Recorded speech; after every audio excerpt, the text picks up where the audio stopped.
Okay बिस्मिल्लाहिर्रहमानिर्रहीम students, ये paper है 2021 का पास पेपर, सॉल्व पास पेपर है। इसकी हम डिस्कशन करते हैं कि इसमें जो क्वेश्चन सॉल्व किए हैं उसमें किस तरीके से उसको सॉल्व किया है और कहाँ पे प्रॉब्लम्स थे, ताकि आपको एक आइडिया मिल जाए जनरलाइज्ड कि पास पेपर 2021 को किस तरीके से हैंडल किया गया। ये सॉल्व पेपर है और क्वेश्चन नंबर 1 है, study figure 1 which shows the aquaculture production farmed fish and shellfish in Pakistan 2006 to 2017. According to the graph, on y-axis, production in metric tons is shown. Obviously, production of shellfish or fish aquaculture from 80,000 metric tons to 160,000. And on x-axis, years are given from 2006 to 17. MCQ states that identify the amount of aquaculture production in metric tons for 2010. 2010 में this is 2010, this year is 2010 and this line is intersecting at this point which is 140,000. तो इसका right option 140,000 metric ton बनता है, 140,000 है, it's okay. So right option. Calculate the difference in aquaculture production between 2006 and 17. Simple सा question है। इन्होंने इसका answer निकाला है 30,000 मेट्रिक टन। किस तरह से निकलेगा? 2006 में जो प्रोडक्शन थी वो यहाँ से हम काउंट करेंगे, 1 2 3 बॉक्सेस बनते हैं, 2 बॉक्सेस बन रहे हैं और टोटल कितनी है यहाँ पे 150 के बाद 1 2, हाँ, तो इसका हम डिफरेंस ले लेंगे।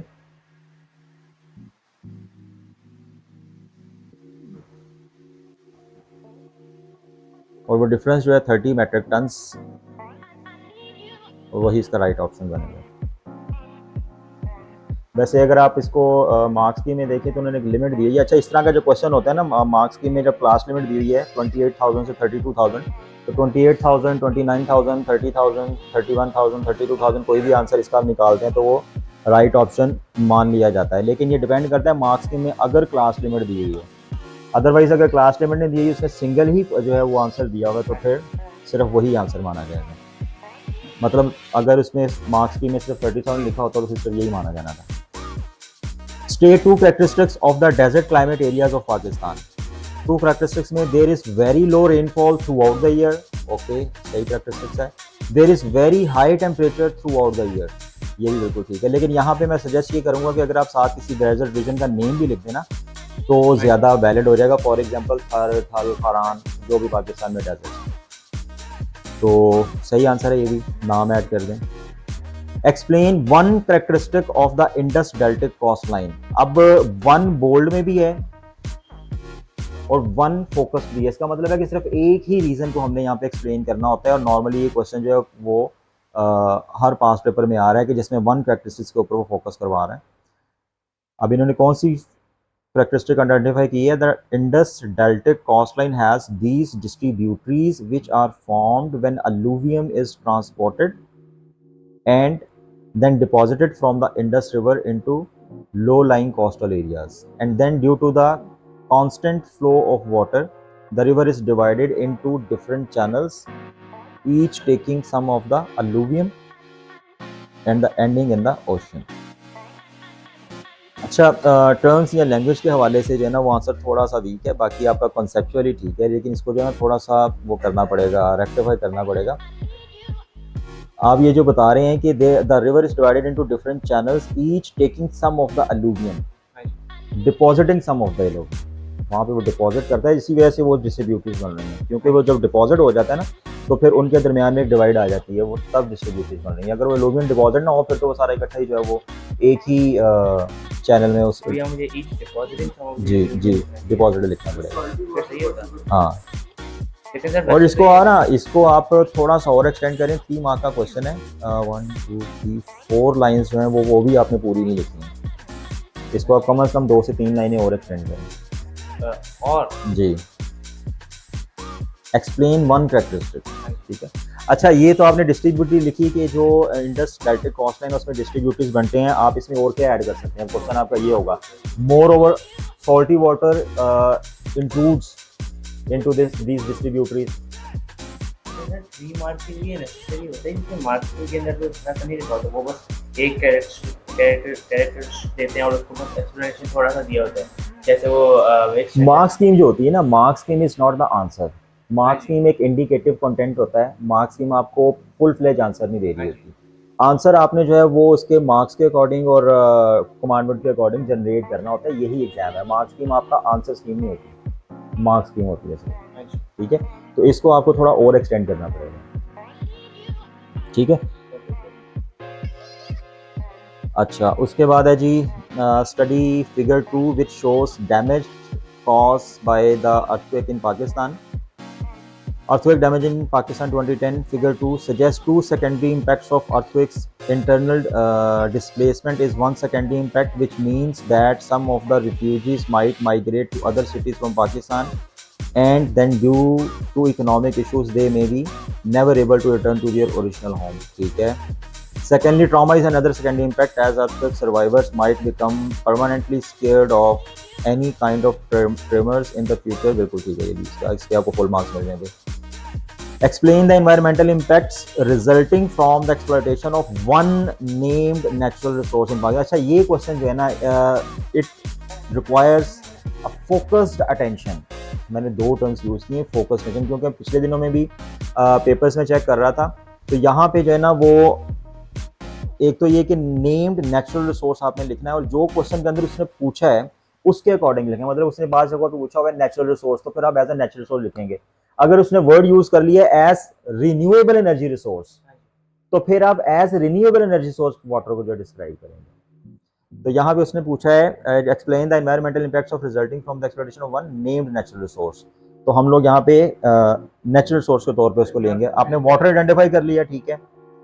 The exploitation of water as natural resource Pakistan has many environmental impacts. Firstly, one impact is that by using a lot of water for irrigation, the water table beneath arable land rises.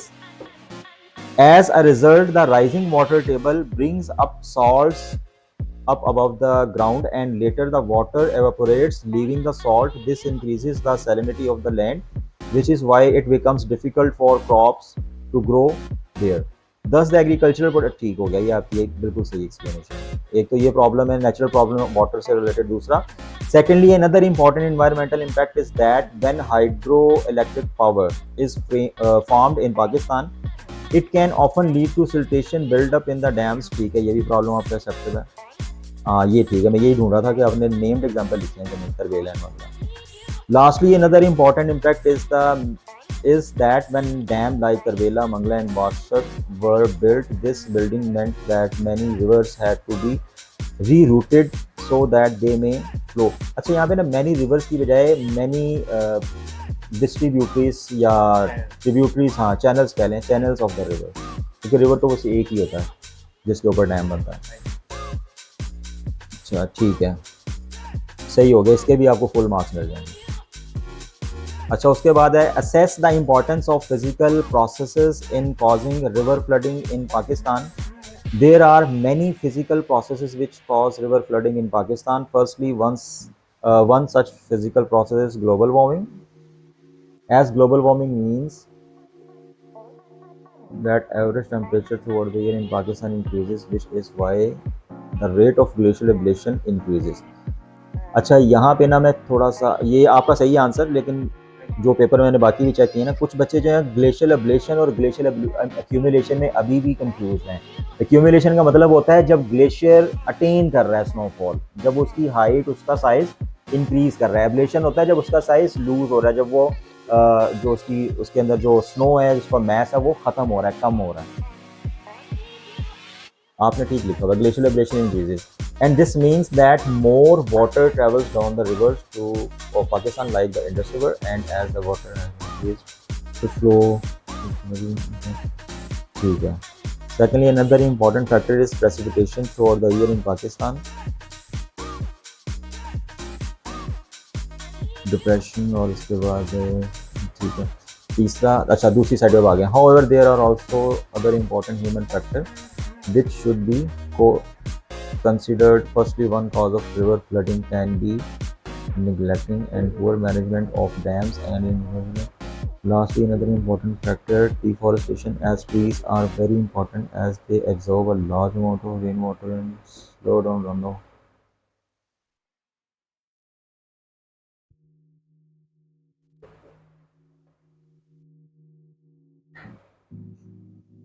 ठीक है,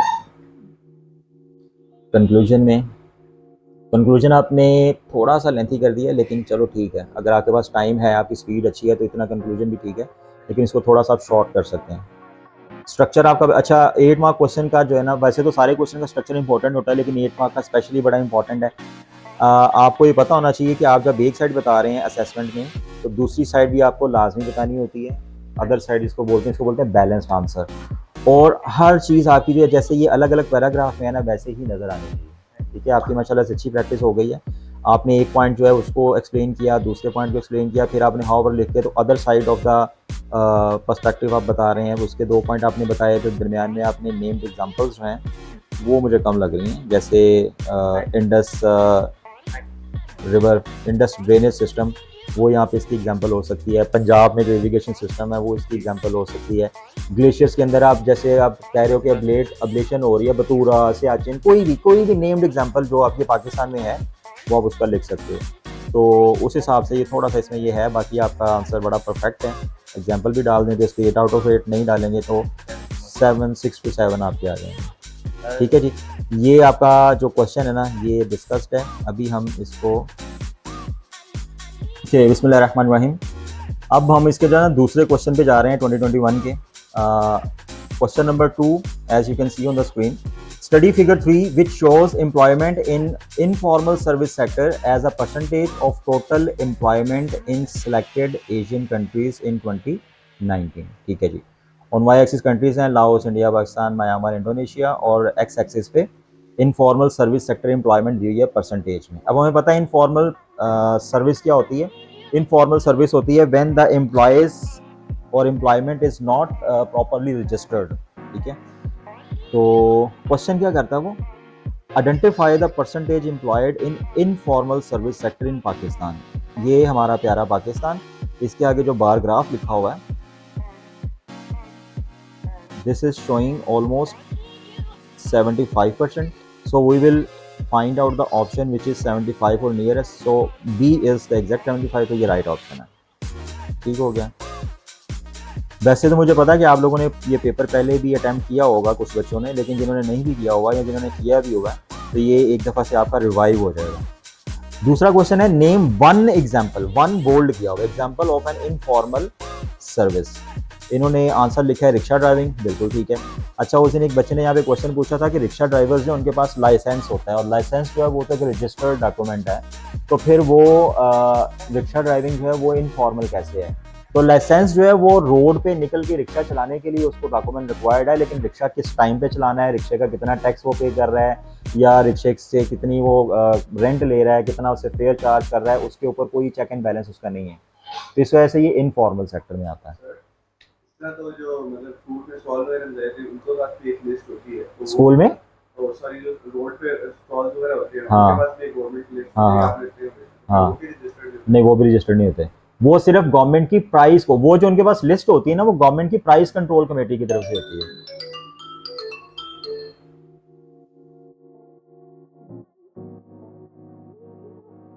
okay, B part है उसका, state 2 factors that affect the distribution of manufacturing industries. अब ये manufacturing industries बोले या simple industries बोले, बात एक ही है। ठीक है, so there is no need to be confuse. तो इंडस्ट्री जहाँ पे भी लोकेट होती है उसके हमने 8-10 फैक्टर्स पढ़े हुए हैं। इन्होंने आइडेंटिफाई किए हैं raw material, where the raw material is available, और दूसरा चीप। तो इनके 2 मार्क्स आ जाएंगे, लेकिन यहाँ पे मेरी एक सजेशन है, बल्कि रिकमेंडेशन है बड़ी स्ट्रॉन्ग, कि उसने एक वर्ड यूज़ किया है स्टेट। ठीक है, तो लाइन भी उसने आपको ये दी है पूरी, तो आप ट्राई करें कि स्टेटमेंट फॉर्म में इसको लिख दें। तो one of the factor is raw material, और दूसरा भी लिखें other one is the cheap labour, availability of cheap labour. इस तरह करके ना सेंटेंस बना के इसको लिखें, तो 2 मार्क्स इसके आ जाएंगे। ऋषिक, आर यू लिसनिंग? उसके बाद सी पार्ट है, explain one reason why relying on imported energy affect the economic development of Pakistan. तो रिलाइंग ऑन इम्पोर्टेंट एनर्जी, इसके हमने 4-5 जो हैं वो अपने सिलेबस में स्टडी किए हुए हैं कि किस तरह से उसका इम्पैक्ट आता है। यहाँ पे हमने वन रीज़न उसकी जो है वो आइडेंटिफाई करनी है और उसको एक्सप्लेन करना है। इन्होंने क्या एक्सप्लेन की है?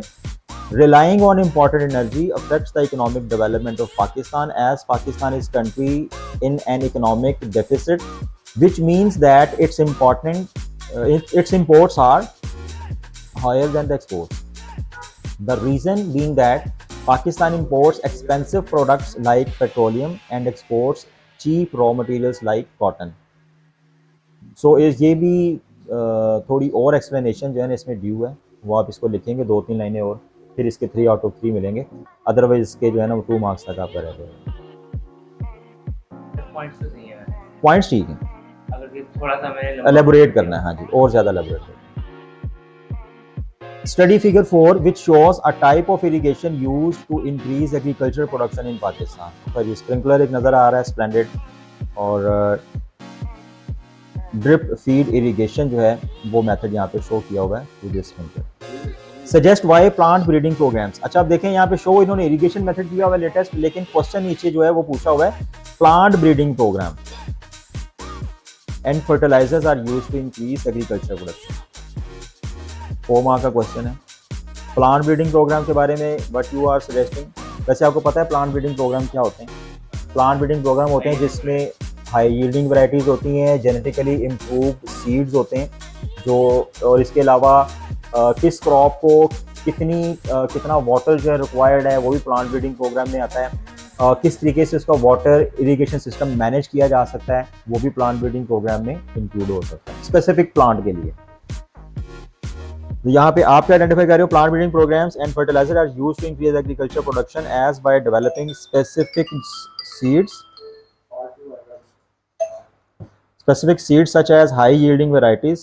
Those seeds can become highly resilient to specific environments and temperatures, and so they can produce agriculture of better quality and better quantity.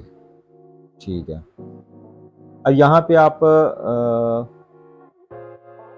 कोई एग्जाम्पलीफिकेशन नहीं इसकी दी, कोई named example high yielding varieties की कोई एग्जाम्पल, जैसे कर्नल बासमती है या इर्री पाक है, या फर्टिलाइजर्स में आप काउ डंग वगैरह की जो नेचुरल फर्टिलाइजर्स हैं, cow dung. High yielding varieties का नेम या फर्टिलाइजर्स के नेम आ सकते हैं एज एन एग्जांपल तो आपको याद रखने हैं ना, एज एन एग्जांपल याद रखने, जरूरत तो नहीं पड़ सकती ना, वैसे बाउंड तो नहीं हो सकता। अब जैसे ये फोमा का क्वेश्चन है तो एग्जांपल इसमें मस्ट है ना, तो लिखने आपने बाउंड है। लेकिन जैसे मैं ज़्यादा सकती हो सके फॉर एग्जांपल कि फीड की कही है स्पेसिफिक एग्जांपल ना दी होती है, लेकिन फीड का क्या दिया होगा। हाँ फिर भी ठीक था, आपने एटलीस्ट एग्जाम्पलिफिकेशन की तरफ स्टेप को जो है वो फॉरवर्ड किया है, एग्जैक्ट हो जाए तो सबसे बेहतर है। Fertilizers, secondly fertilizers are important as they provide extra important nutrients to the crops and soil which allows them to grow faster and more quickly and produce better crops. इसमें आप 3 लिख लें। और सर इसमें कहना था कि जैसे ये सवाल है इसके अंदर फिगर से क्या रखते हैं, क्योंकि जैसे मैंने आपको यहाँ पे प्लांट ब्रीडिंग प्रोग्राम में इरिगेशन का भी एक हिंट दिया है, तो कुछ स्पेसिफिक क्रॉप्स होती हैं जो इस तरह स्प्रिंकलर से उनकी इरिगेशन जो है वो सही हो सकती है, तो ये प्लांट ब्रीडिंग प्रोग्राम के अंदर आएगा। अब हर क्रॉप जो है वो इस तरह की इरिगेशन से, ड्रिप इरिगेशन से नहीं चल सकती, या अगर बाकियों को भी चलाना चाहिए तो ड्रिप इरिगेशन के पीछे वाटर फ्लो कंट्रोल को आपको कंट्रोल करना पड़ेगा, तो वो प्लांट ब्रीडिंग प्रोग्राम के अंदर ही आ रहा है। आप स्टडी करते हैं बाकायदा किस प्लांट को कितना वाटर चाहिए, कितने टाइम के लिए चाहिए, कितने फ्लो में चाहिए, वो plant breeding programme.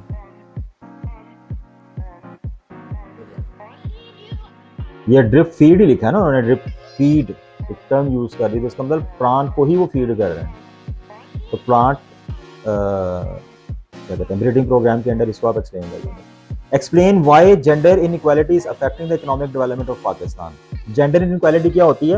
When you are not providing और you are not providing opportunities to all the genders existing in your country, and especially we are referring to females over here. तो females को proper opportunities या equal opportunities at least नहीं मिल रही हैं, तो उसका क्या impact आ रहा है हमारी economy के ऊपर? Gender inequality is affecting the economic development of Pakistan due to many reasons. Firstly, in rural areas, many girls are still not sent to schools as it is thought that there is no point in them gaining education as after reaching maturity they will just be married off. अच्छा ये तो वैसे boys के लिए भी ठीक है. This affect economic development of Pakistan as the girls and women are left uneducated, which is why they become permanently a dependent person on breadwinners of their family. हाँ यहाँ से बात explain करते हुए ज़्यादा clear हो जाती है. Which is why there is more strain on the few breadwinners as they have to earn for their entire family, which is why after feeding all the dependent people, the breadwinners have no disposable income left over, which is why economic development does not occur. ठीक है. Secondly, another major reason is that as women are left uneducated, innovation is lost as their ये भी ठीक है. Education के हवाले से आपने एक्सप्लेन कर दिया. Lastly another important reason why gender inequality affects economic development is that as around 50% of population. अब ये 50% का आपको यहाँ पे रेफरेंस देना पड़ेगा. कैसे पता चला 50%? कहाँ लिखा है? अगर लिखा नहीं है ना, लिखना है अकॉर्डिंग टू सम सोर्सेज. नहीं, अगर आपको याद है तो लिखें, नहीं याद तो गलत नहीं लिखना. ठीक है. ओनली अराउंड 20% पर्सन मैंने आर इन लेबर फोर्स. अब देखना यहाँ पे भी आपने 20% एक परसेंटेज लिखी है लेकिन सोर्स नहीं है. अच्छा जी ठीक है, इसके भी आपको 5 मार्क्स मिल जाएंगे. अच्छा यही क्वेश्चन अगर आपका जो है एक्सप्लेन की बजाय असेस होता और 8 मार्क का होता मुजाहिद, इंपॉर्टेंट बात है, अगर यहाँ पे असेस होता और इसी तरह से इनइक्वालिटी के ऊपर ये बात होती तो आपने इसकी अदर साइड क्या लिखनी थी? हाँ जी सोचो जरा अली. अगर ये क्वेश्चन 8 मार्क्स के लिए होता तो अदर साइड क्या होनी थी?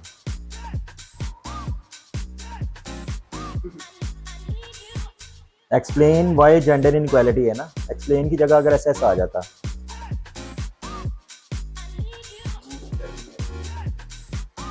कैसे बूस्ट कर रही है? हाँ ठीक है, अच्छा पॉइंट. Cottage industry. हाँ हाँ ठीक है, गवर्नमेंट इनिशिएटिव ले रही है, न्यू अपॉर्चुनिटीज उनके लिए आ रही हैं. बेनजीर इनकम्स को प्रोपोन तो पॉवर्टी के लिए है ना, तो पॉवर्टी एलिवेशन के लिए. लेकिन हाँ उसके अंडर उन्होंने एक बनाया हुआ सेगमेंट छोटा सा जिसमें सिर्फ फीमेल के ऊपर फोकस कर रहे हैं.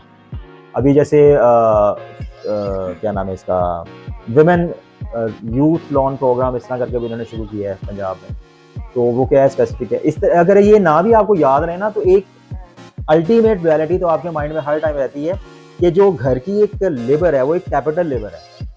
तो पूरे घर को संभाल के रखना, बच्चों की टेक केयर है, खाना बनाना है, कपड़े धोने हैं, ये आपके ख्याल में कुछ नहीं है. तो वो भी तो एक बहुत बड़ा काम जो है ना वो घर में बैठ के कर रही हैं कि जो अर्निंग पॉपुलेशन है उसको सपोर्ट कर रही हैं, एक ईज प्रोवाइड कर रहे हैं. तो ये भी एक इकोनॉमिक एक्टिविटी है उनकी, दो के अनपेड है बट पॉजिटिव पॉइंट. तो ये सर जेंडर इनइक्वालिटी का पॉजिटिव है. हाँ लेकिन ये अगर 8 मार्क का आता है तब अभी तो 6 मार्क्स वाला इन्होंने सही किया, उसमें सिर्फ वो एक आधा मार्क इनका घटक. तो ये होता है कि other reason for no economic development ये होता है. तो वो भी कर सकते हैं, आपने तो बैलेंस करना है ना, अदर साइड देनी है. अच्छा, evaluate the negative impacts of globalization on Pakistan. अच्छा जी, ग्लोबलाइजेशन नेगेटिव इंपैक्ट, ये टीएनसीज और एमएनसी से related question. There are many negative impacts of globalization. Firstly अच्छा इसको आप रीड करते जाएं खामोशी से.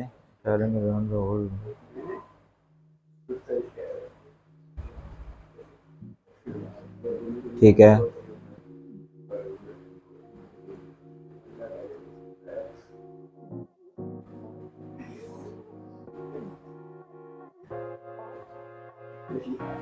ठीक है, कल्चरल इरोजन की बात हो गई. अच्छा अब दूसरी साइड पे globalization also has to many benefits for Pakistan.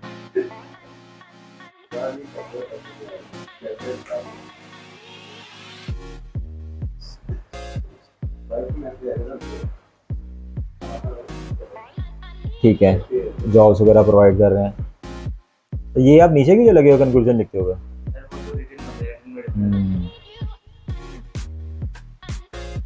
Okay, very good answer, शाबाश. इसमें भी आपको 7 सेफ साइड पे, वैसे 8 आउट ऑफ 8 मिल सकते हैं. Good answer. तो इस तरीके से आपने जो है ना इस वाले क्वेश्चन को, इस वाले पोर्शन को लेके चलना है और अटेम्प्ट करना है.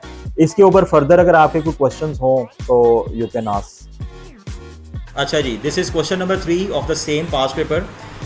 Study figure 5 it shows some impacts of climate change on Pakistan. अच्छा जी, क्लाइमेट चेंज के इम्पैक्ट्स क्या हैं? टेम्परेचर राइज हो रहा है, इंक्रीज रिस्क ऑफ ड्राउट है। ओके, ड्राउट आप सब लोगों को पता है ना क्या होता है?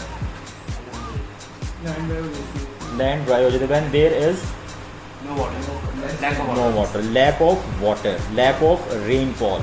ठीक है, तो मोर एक्सट्रीम वेदर। ठीक है, अब आप देखें सर्दियां जो हैं वो तो बिल्कुल कम होती जा रही हैं और समर सीज़न जो है वो इंक्रीज़ करता जा रहा है। इंक्रीज रिस्क ऑफ डिजीज़, इस वजह से अभी देखिए आजकल कफ कितनी चली हुई है, वो ड्राइनेस की वजह से। Lifestyle change. ठीक है, लोग जो हैं उसी हिसाब से अब अपनी गाड़ियों के अंदर एसी वगैरह ऑन करते हैं या ड्रेसिंग जो उस तरह ही करते हैं या खाने उस तरह ही खाते हैं because of the climate change. सर्दियों में हम डिफरेंट खाने खाते हैं, गर्मियों में डिफरेंट खाते हैं। क्वेश्चन क्या कहता है? Identify one other impact of climate change on Pakistan. Increasing glaciation, decreasing the risk of flooding, increasing strength of tropical cyclones, decreasing sea levels. अब इस सब में से सिर्फ ये सी वाला जो है ना वो है जो इम्पैक्ट है, बाकी सारे जो हैं वो ग्लोबल वार्मिंग के इम्पैक्ट नहीं है। सो सी को हम आइडेंटिफाई कर लेंगे। Name one cause of climate change, use of fossil fuel like coal, like coal ने बर्निंग कोल लिखेंगे पूरा, लेकिन आंसर एक्सेप्टेबल है। ठीक है, accepted. Describe one way in which Pakistan economy is affected by climate change. ये वैसे बड़ा टफ क्वेश्चन था जब ये आया था कि एक ही पॉइंट के ऊपर पाकिस्तान की इकानमी जो है क्लाइमेट चेंज से कैसे इफेक्ट हो रही है उसको एक्सप्लेन करना है। Pakistan economy is affected by climate change through river flooding. As due to global warming, the rate of ablation will increase and this will lead to more glacial water being given off into rivers. And due to the increase in river flow, river flooding will result in the destruction of crops, especially rice on floodplains. और आप further इसको बताओगे and as Pakistan is dependent on agriculture या more dependent on agriculture, क्योंकि हमारी उसने ऊपर economy का जिक्र किया है ना, तो उसको इकोनॉमी के साथ रिलेट भी करना है। 2 मार्क्स इसके। Explain one human factor that affects population density in Pakistan. One human factor affecting population density in Pakistan is available job opportunity. As in mega cities like Karachi and Lahore, there is higher range of available jobs when compared to rural areas of Pakistan, Punjab and Sindh, which is why more and more people migrate from rural to urban areas in search for job opportunities. Thus, population density is higher. ठीक है, इसको भी एक आधी line लिख दें और ज़्यादा, जितना लिखा उतना भी ठीक है। Suggest 2 benefits of remittances for Pakistan rural population. अब रेमिटेंस क्या होती है? The remittances are the money which is sent from abroad back to their home. Okay, remittance. एक बेनिफिट क्या है? One benefit of remittances for the rural population of Pakistan is that through remittances the rural population is able to afford education and health care, which is why poverty in rural areas is reduced. Okay, secondly by sending remittances rural families back in Pakistan they experience an improvement in life style, which is why they now have more disposable income to spend on extra goods and services. ठीक है, अच्छा यहाँ पे आपने exemplify नहीं किया। 4 mark का question है, बेनिफिट्स आप बता रहे हैं, बेनिफिट्स में कोई प्रॉब्लम नहीं है, बिल्कुल ठीक है। लेकिन पाकिस्तान को रिमिटेंसेस आप देखें ऊपर फिगर दिया हुआ है, सोर्स दिया हुआ है, पाकिस्तान को रिमिटेंसेस कहाँ से ज़्यादा आ रही हैं या पाकिस्तान को कितनी रिमिटेंसेस आ रही हैं? $2.19 बी है 8 है बिलियन, 21.9 बिलियन डॉलर्स रिमिटेंसेस आ रही हैं अकॉर्डिंग टू द फिगर। तो आप यहाँ भी इसको यूज़ कर सकते हैं, सोर्स उसने दिया हुआ है according to the figure 21.9 billion dollars as remittances are sent back to Pakistan, और फिर दोनों इसके ये फायदे। ठीक है, 3 मार्क्स। अच्छा, explain the opportunities available to people living in a named mega city in Pakistan. Named mega city आपने लाहौर कर दिया, 1 मार्क पक्का हो गया। There are many opportunities available to people living in mega city of Lahore. Firstly one is the opportunity in education, as Lahore has many institutions of education including schools, colleges and universities. Lahore has high level educational initiatives in many areas, and in terms of schools they are both public and private schools, which is why all of the citizens of Lahore have access to the wide variety of educational institutions which they can use for their benefit in the future. Secondly, the people living in Lahore also have access to great medical facilities for different kinds of issues.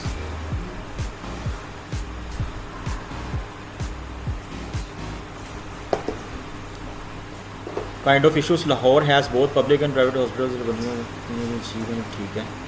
Lastly, Lahore also has a very good transportation system, both formal and informal ways of transport. For instance, ठीक है, तीनों आपके जो raised points हैं और with example हैं, इसमें 5 out of 6 मैं दे रहा हूँ, लेकिन 6 आउट ऑफ 6 आ सकते हैं. Question 8, assess the implications of service provision of increasing life expectancy. हाँ, ये थोड़ा टेक्निकल क्वेश्चन था और काफ़ी बच्चों का गलत था. देखते हैं आपने कैसा किया.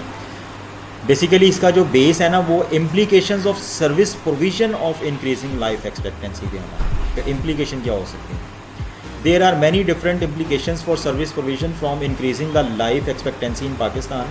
Firstly, currently the life expectancy of Pakistan is around 65 to 69 years of age and it is increases further. वैसे ये अब कम हो गई है, 63 to 65 हो गई है. Further than there are many implications. One such example is that of a lower amount of disposable income for families as they have to spend more and more to take good. ठीक है, मतलब उनके पास अब बचत कम होगी क्योंकि life expectancy ज़्यादा है, लोग ज़्यादा हो रहे हैं, तो उस पर ज़्यादा स्पेंड करना पड़ेगा. Secondly, another major implication is that of the government, as the government will have to spend more of its revenue paying pensions. ठीक है, क्योंकि जब ज़्यादा लोग होंगे और बूढ़े लोग स्पेशली ज़्यादा होंगे तो पेंशन देनी पड़ेंगी, लाइक जैसे बेनिफिट इनकम सपोर्ट प्रोग्राम या पॉवर्टी एलिगेशन प्रोग्राम्स जो है वो चला रहे हैं. अच्छा, दूसरी साइड क्या है, बैलेंस करने के लिए बता रहे हैं. However there are also some positive impacts of increasing life expectancy. Firstly, as elders live for a longer period of time, the medical facilities of Pakistan will have to keep improving. हाँ, अच्छा, आपने उधर से उसको cater कर लिया. ठीक है, तो आपकी मेडिकल फैसिलिटी जो है इम्प्रूव करती जाएंगी क्योंकि आपके पास एक एक्सपीरियंस करने के लिए या क्या कहते हैं उसको वैलिडेट करने के लिए एक पेशेंट्स होंगे उस लेवल के जिस पे आप उसको ट्राई कर सकते हैं. तो आपका मेडिकल शोबा जो है वो इम्प्रूव करेगा. Lastly, when the life expectancy increases it often means that now people are employed for longer amount of times as olders feel it enough to continue their jobs and so they keep contributing to the economy. ठीक है, उनके experience से फ़ायदा उठाया जा सकता है for a longer time, जैसे अभी आर्मी चीफ को एयर फील्ड मार्शल बना दिया गया. अच्छा, उसके बाद है in conclusion there are both positive and negative impacts for service provision in event. ठीक है, बिल्कुल राइट. आपको इसमें 8 आउट ऑफ 8 मिल सकते हैं जनाब, लेकिन अभी आप 7 लिखेंगे. सो ये आपका पूरा पास्ट पेपर था जो आपने डिस्कस किया, और इसके ऊपर फर्दर आपके क्वेश्चन हो तो you can ask the questions. और मेरी कोशिश ये हो रही है कि क्वेश्चन के साथ साथ उसके अंदर जो आपके कॉन्सेप्ट्स आ रहे हैं ना, उनको भी हम रिवाइज़ और रिवाइव करते जाएं ताकि एक तरह से सिलेबस रिवीजन भी होती जाए हमारी पास्ट पेपर के साथ साथ. Thank you.